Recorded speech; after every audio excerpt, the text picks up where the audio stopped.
You're listening to Shoe In, covering the ins and outs of all things footwear, from sneakers to heels, loafers to slippers, and every type of shoe in between. Brought to you by the FDRA, the Footwear Industries Association focused on retail, trade, politics, and fashion, helping create and enhance conversations on all things footwear. And now your footwear insiders, Matt Priest and Andy Polk. Shoe and Show is back on your radio, in your podcast, and your earbuds. Here we go. Shoe and Show coming straight at you. Pulling no punches. Andy in your head. Giving truth. Andy's in your head. The truth on shoes. Andy's in your head. Can't get him out. You know you want it. You want the shoes. Listen to us. You got nothing to lose. Except time. Shoe and Show. You know you love it. Maybe. 5 stars all the time. That's all we take, people. That's right. That's the only rating we take. That's all we take. 5 stars. 5 stars. That's all that my mom gives me. 5 stars. A++ every single time. And we're out. Show's over. That was quick. Shoe In has been brought to you by the... Our producer doesn't like us very much today. No, he's done. He's quitting. What a hater. Yep. This is Shoe and Show. We're covering the ins and outs of all things footwear. We're doing a rash of series right now on supply chains, mainly because there's a lot of issues around supply chains. We feel like companies are doing a really good job and their strategy on like sending out shoes in multiple different categories and selling across different channels. They're doing really well in terms of design and development, new types of shoes that are really connecting with consumers. But one of the big challenges that remains is how you get it from the factory to the consumer. Yeah. So the supply chains remain the crux of the issue. Indeed. That's what they do remain. And there's a select few of people that are, if FDRA was Cheers, right? And Cheers has Norm and Cliff and Diane and we do Sam. have a Diane. It's a Diane Sullivan. That's true. But if FDRA was kind of a Cheers bar where everyone knows your name, yeah. Our next guest would be a regular because she is, one, an amazing person. Yes. 2, willing to put in the time, energy, and effort to get to know our members and build personal relationships with them, which is key, particularly as a service provider. And 3, is very fashionable and loves footwear. And so it's like this perfect person, example of what it takes to build a business and to build relationships and to be a part of the footwear scene where everybody knows your name. And that is Kerry Rassmussen of Farrow. Kerry, welcome again to the Shoe and Show. It's so great to Welcome have back. you. Thank you. Do I get a t-shirt after today? If we had t-shirts, we'd get you one. That's right. But we're bootstrapping this show. We do have old shoe through t-shirts, but I think you already got one of of those. Yes. I have 2. Yes. There you go. Well, you're all set on the t-shirt front. So, Kerry, talk to us. You're from Farrow. For those folks who aren't aware who Farrow is, walk us through what Farrow does, what you do for them, and then we'll start to kind of dive into some of the issues that are top of your mind as you sit there today. Sure. Well, Rassmussen of Farrow is a Canadian-owned freight forwarder and customs broker. We do have offices in the U.S. as well, so we are North American with global reach. We have warehouses, so we do a lot of warehousing and distribution. We're also a freight forwarder because we recognize that that is a very important piece in the whole logistics puzzle. So we want to make sure that everybody gets the service that they deserve. We are family owned and operated. We are over 100 years old. So I think that speaks volumes for what kind of company we are. And we still remain owned by Rick and John Farrow. So my role particularly is client partnering. So I always say I'm responsible for clients' health and wellness and making sure that they're getting the service that they need, they get the reports they need, and just making sure that I'm out visiting and getting to know our customers, because if we don't know our customers, then we can't really help them. Yeah, that's exactly right. And now more than ever, the patchwork, the technical intricacies that are required for a company that's selling product in North America, in the U.S. And Canadian markets, have to be well versed in what it takes to get product to that consumer, whether they're bringing it in from Asia into Canada, whether they're bringing it into the U.S. from Asia and then shipping into Canada, whether they're bringing it into Canada and shipping to the U.S. We have some members doing that. And you guys help kind of untangle all of that for footwear, for a variety of different industries. And so it takes a lot of know-how and kind of keeping track of what's going on the regulatory side. Am I right? Absolutely. And what we do isn't necessarily cookie cutter either, because everybody has different business models. And so we have to adjust how we do business with clients, because we don't just have a system that you can fit into. So everybody has their own specific needs. So we have to be very agile and able to adapt to our clients and their specific needs. And then, of course, we have all of trade stuff happening in the world that we have to adjust to as well. So we have to have a couple of different sides that we have to be aware of.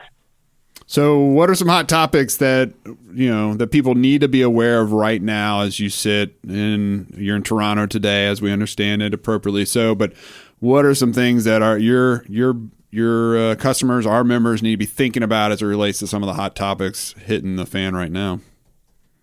Well, I think what some people should be looking at, particularly with the new tariffs coming in from China, is can they import from somewhere else? Can their shipments come into Canada, even from other countries that we have trade agreements with, and avoid paying duties? Duty drawback is always a hot topic, and not a lot of people know how to do it or go about it properly. There was a port strike for one day in Vancouver, but that was done this morning. So yay, Canada, for getting that resolved. Excellent. That was going to be one of my hot topics today, but too much cooperation in Canada for my taste. Everyone's too nice up there. Everybody is too friendly. Everybody's willing to give a little bit to get something. Everybody just said sorry, and then we moved on.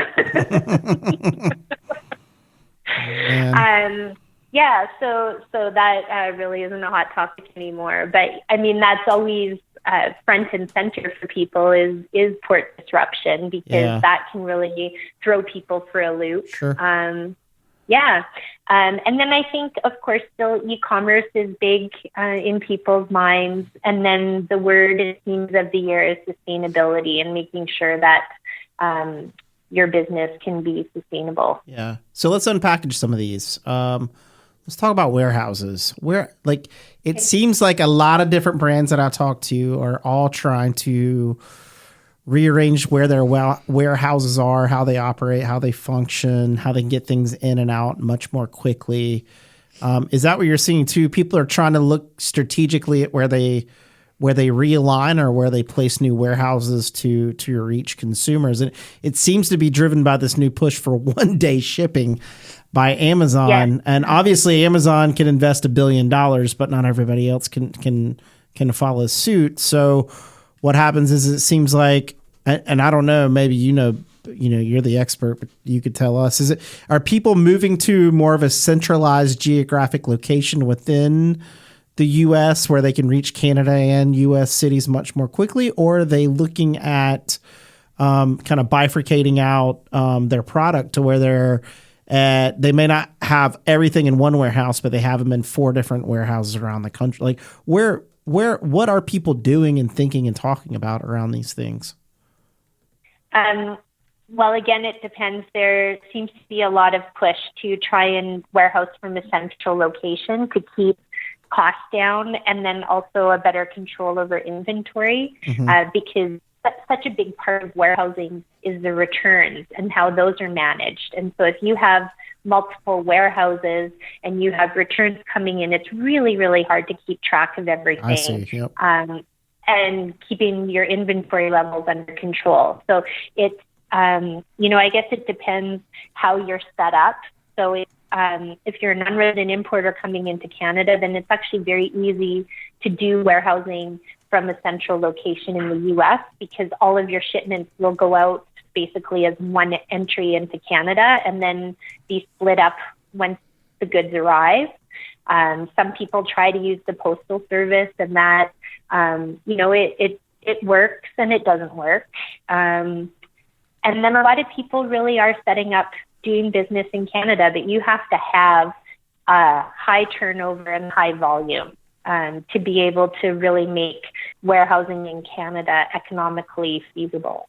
You said that some people are trying to explore how they may ship product to Canada and warehouse it there to kind of looking to kind of get away from higher duties, these proposed duties that we've been talking about for constantly. How would that work? Is it possible? Unpackage that for us. What do you hear and what is the reality? So if you already have a location in Canada, then it's very easy to do U.S. e-commerce from that location in Canada because everything will go in on a Section 321 as long as it's under $800. So what is Section 321, just for people who don't know? That is an informal entry where no duty is payable. Okay. So basically anything under $800 goes in on an easy entry. There's very little information required to be presented to customs. So they just let those in duty free. So basically, I'm sorry, some people aren't always familiar. So basically you would bring it in to a warehouse or an FTZ somewhere in Canada. And then if there was a person who ordered it online, you would basically ship it directly from that warehouse to that person. And if it's under $800, you don't have to pay any duty on that product. Correct. Okay. And then there's no broker involvement either. So it's the carrier that reports the cargo. So there's no customs broker involvement required.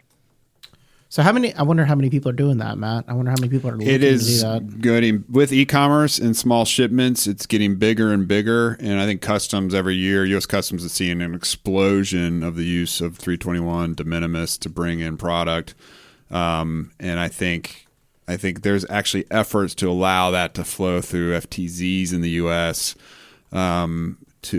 which would take a legislative change, but that would allow even more flexibility in the program. So you could either bring it to a warehouse in Canada or Mexico and bring it in under de minimis and avoid the duty. So what some people are saying is, why are we allowing this to happen outside the U.S. when we could have jobs in the U.S. if we just did it here and allowed it in FTZs? Right. So it's the issue is being studied from a U.S. perspective to see what the impact would be, but it's under $800 per shipment per day. Basically per person. So you can order a pair of Fluvogs out of a DC in Canada, and it'll be brought in and would not pay duty on as an import, because even though it's a product probably of Asia, because it came in under de minimis as long as it was under the $800. Is that right, Kerry? That is correct. And actually a lot of Fluvogs are made in Portugal, but that's okay. There you go. What is there a difference in warehouse costs in Canada versus the U.S.? Like when we look at warehousing product, does it cost more to do it in Canada than the U.S.? Yes. Okay. Yeah, the cost of labor and space is higher, but you also have to weigh how much you're paying in duty. Right. And does it make more sense? Okay. And Vancouver, the Port of Vancouver, there is lots of warehouse space there. So Vancouver is very close to the U.S. border as well. So we're starting to see a lot of people looking at Vancouver because it's a good point of entry, and it's 45 minutes away from the border. Well, I mean, it's interesting because Seattle has Amazon, and there's a lot of people who set up warehouses around Seattle initially because of Amazon. And if Vancouver's just across the way there, what's the difference, Matt? Yeah, there isn't a difference. Same south of San Diego in Mexico. People are setting up distribution centers in Mexico, bringing product in from Asia, storing the product there, and then shipping it in under de minimis. And so the other thing I think people need to be aware of, Kerry, from a Canadian perspective, is that you guys haven't pumped the brakes on free trade like we have here in the U.S. You're continuing to pursue opportunities to open up markets, open up the Canadian market to imports. and even moving ahead on the Trans-Pacific Partnership without us. So having duty-free access for Vietnamese footwear into Canada, these are tools that our brands, American brands, can use to sell duty-free product to the Canadian consumer. What else is on the horizon on the trade front as it comes, from a Canadian perspective? Well, we also have to consider Europe as well with CETA, the Comprehensive Economic Trade Agreement, that will allow for duty-free entry from those countries as well. Fluvogs from Portugal, there they are again. There you go, ding ding. Andy, where's your little bell? Are you doing your ding ding? Oh yeah, we got it. There we go. I can't stop. My finger won't stop. Help me. Help me. That's a lot of Fluvogs coming in. I think everybody should have a pair of Fluvogs. Wow. They're awesome. It's a human right? We're We're not quite. declaring that? Healthcare is maybe, but not Fluvogs. I'll take the free healthcare thing. Yes. Let's talk about one of the other things that you mentioned was a hot topic was sustainability, and I think that's a hot topic across the board. How can we be more environmentally focused, thinking about how we reduce our environmental impact, both in terms of water waste, emissions, materials that we use, recyclability, all these different things. And obviously, when we look at our, if you're measuring emissions and your sustainability and you're trying to measure that, obviously, supply chains have a big hit to your internal scores, I guess, for lack of a better phrase, for what you're trying to do in measurement, because of either the shipping or the or any of those things associated with fossil fuels and things like that. So, what are you seeing? Are hearing from customers and clients in terms of, I would say, one, like intensity of discussion about this, like how many people are really discussing and looking at, changing up their supply chains to become more sustainable or measuring it or anything like that. What are you hearing, Kerry, when it comes to these topics? Well, I think it's from our perspective, we don't have a lot to do with an actual manufacturing process. Right. But we do have a lot to do with shipping. And I think always, for me, it's the amount of space that is in a box. And right. You pay for a lot of air when you are shipping. And I don't mean air freight. I mean, you're paying for a lot of air in a container that's not being used. And so is packaging something that's in the forefront of people's minds? Are they looking at what they're doing, and also does the packaging then translate when you're shipping, let's say, online?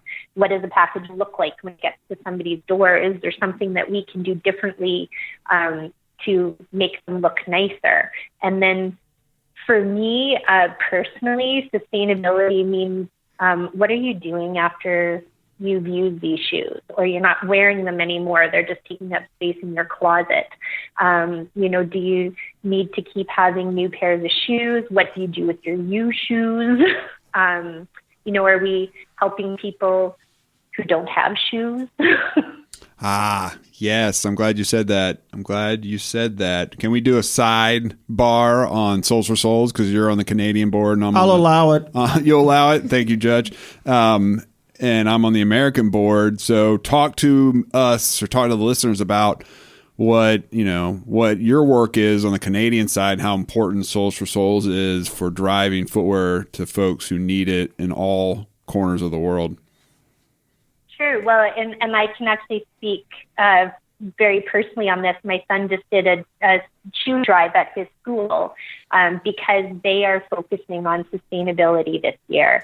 And so what we did is we collected shoes from his tiny little school. We got over 600 pairs of shoes that are sitting in my garage right now because, again, Canada is a big country, and so how do we get them from point A to point B? But right now they're in my garage waiting to go into a container while they will be shipped to probably a country like Haiti or Honduras, where they will be sold for $1 a pair, and then the people who buy them turn around and sell them, and that's how they make money. But then it also helps people get shoes on their feet. So Go ahead. Sorry. No, you go ahead. Major shout out to Vaughn. Vaughn, you rock, little buddy. Congratulations to you and your friends at your school. You inspire us all. I know Vaughn has a heart of gold and loves to box too, and I don't think I would get in the ring with him, but I want to applaud him for his efforts, and I hope he hears this and knows that we are grateful. The other thing I want to say is on the micro enterprise side, and we've had Buddy Teaster on the podcast before talking about this, but it's one thing to hand out footwear, which is really important in certain markets. It's a whole different thing to empower entrepreneurs to provide footwear to them, and then they can sell, and then they can purchase land and a home and send their children to school and to start build up a network of entrepreneurs through a micro enterprise system. And I think people need to understand kind of the utility of both the donation side, the giving away, as well as the micro enterprise system, because it's some really powerful stuff. And Kerry, I'm so glad that you're part of it on both the Canadian and the American side. And it's a worthwhile effort, to say the least. Absolutely.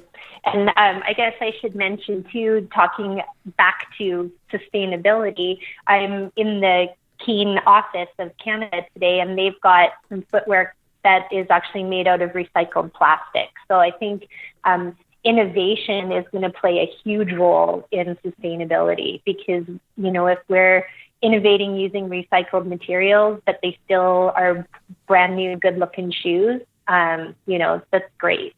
Yeah. And a lot of more companies are doing that. We obviously know Adidas is doing it with Parlay for the Oceans. Sperry's got a line now that's of recycled bottles for the upper material.